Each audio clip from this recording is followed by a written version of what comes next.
یہ شخص قریب سے گزرا تو کتا گھوڑے کے پیچھے آیا اور ہرایا۔ گھوڑے نے رک کر ایسی دو لتی جمائی کہ کتا دور جا پڑا۔ وہ اٹھ کر گھوڑے سے انتقام لینے کے لیے آیا، لیکن خانہ بدوشوں نے دوڑ کر اسے پکڑ لیا۔ کتا ان کے قابو سے باہر ہوا جا رہا تھا۔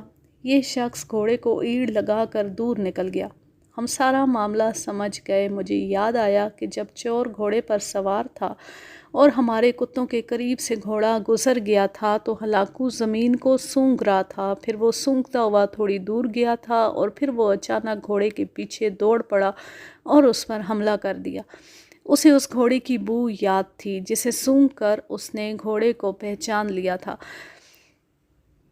اور اسی گھوڑے نے کچھ عرصہ پہلے اسے بلا وجہ دو لتی ماری تھی جس کا وہ انتقام نہیں لے سکا تھا، لہٰذا اسے اب انتقام کا موقع مل گیا۔ اسے گھوڑے کے سوار کے ساتھ کوئی دلچسپی نہیں تھی اور نہ اسے یہ خیال تھا کہ گھوڑا چوری کر کے لے جایا جا رہا ہے۔ اس طرح چور بھاگ گیا اور گھوڑا اپنے مالک کے پاس پہنچ گیا۔ اس واقعے کے 10 روز بعد وہ حادثہ ہوا جس کا اثر آج بھی مجھ پر ویسا ہی ہے جیسا آدھی صدی پہلے تھا۔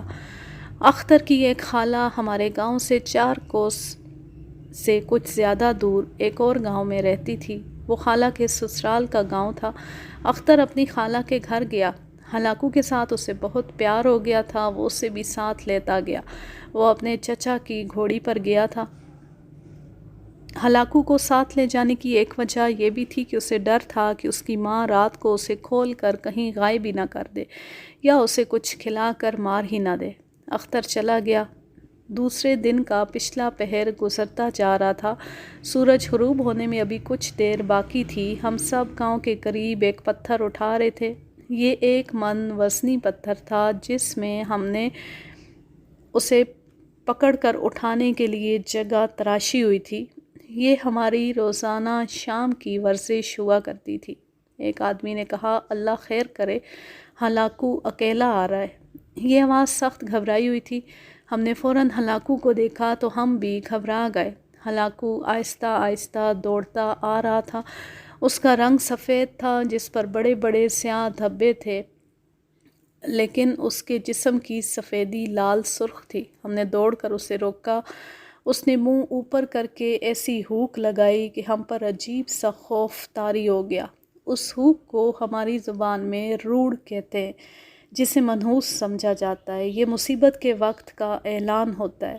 لوگ کہا کرتے تھے کہ کتے کو جن یا چڑیل نظر آتی ہے تو وہ منہ اوپر کر کے لمبی ہوک لگاتا ہے۔ ہلاکو نے اس سے پہلے ایسی منحوس آواز کبھی نہیں نکالی تھی۔ اس آواز کے بعد وہ ادھر کو ہی چل پڑا جدھر سے آیا تھا۔ ہم نے یہی دیکھا کہ وہ سخت زخمی ہے، لیکن اس کے زخموں کو ہم غور سے نہ دیکھ پائے۔ وہ آگے جا کر رکا۔ ہم نے دیکھا اس نے پھر ہوک لگائی۔ ہم سمجھ گئے کہ اختر کسی مصیبت میں پھنس گیا ہے۔ یہ واقعہ سنانے سے پہلے میں ضروری سمجھتا ہوں کہ جو قارئین کتوں کی فطرت اور نفسیات سے واقف نہیں، انہیں 2-4 باتیں بتا دوں، ورنہ وہ اس واقعے کو ناقابل یقین سمجھیں گے۔ ایک تو وہ آوارہ کتے ہوتے ہیں جو گلیوں میں گھومتے پھرتے ہیں۔ ان کی دلچسپی صرف پیٹ کے ساتھ ہوتی ہے۔ ان کی عادتیں ایسی خراب ہوتی ہیں کہ لوگ صرف ان سے ہی نہیں بلکہ ہر قسم کے کتے سے نفرت کرتے ہیں۔ پالتو کتے کی نفسیات مختلف ہوتی ہے۔ پالتو کتوں میں شکاری اور لڑاکا کتے ہر قسم کے حالات میں قابل اعتماد ہوتے ہیں۔ مصیبت کے وقت انسان کا ساتھ چھوڑ جاتا ہے، اس کا پالتو کتا ساتھ نہیں چھوڑتا، آخر دم تک اپنے مالک کے ساتھ مصیبت کا مقابلہ کرتا ہے۔ ہلاکو جس طرح زخمی ہو کر اکیلا گاؤں میں آیا تھا، اس سے ہمیں کوئی غلط فہمی نہیں ہوئی۔ ایسے واقعات اس سے پہلے بھی ہو چکے تھے جن میں کتے یا گھوڑے نے ہلاکو کی طرح گاؤں میں آ کر اطلاع دی تھی کہ اس کا مالک کسی مصیبت میں گرفتار ہے۔ کتے کی طرح گھوڑے میں بھی یہ خوبی ہوتی ہے کہ مالک کی مدد کرتا ہے۔ کتوں کے تو میں ایسے بہت سے واقعات سنا سکتا ہوں، لیکن ہلاکو کا واقعہ سنا دینا ہی کافی ہوگا۔ اس سے پہلے میں اپنے قریب کے ایک گاؤں کا واقعہ سناتا ہوں۔ وہاں کے ایک گھرانے کی عداوت ایک اور گاؤں کے گھرانے سے تھی۔ ایک روز اس گھرانے کا ایک بزرگ اپنی گھوڑی پر کہیں گیا۔ اس کے جانے کے نصف گھنٹے بعد گھوڑی اکیلی گاؤں میں آئی اور زمین پر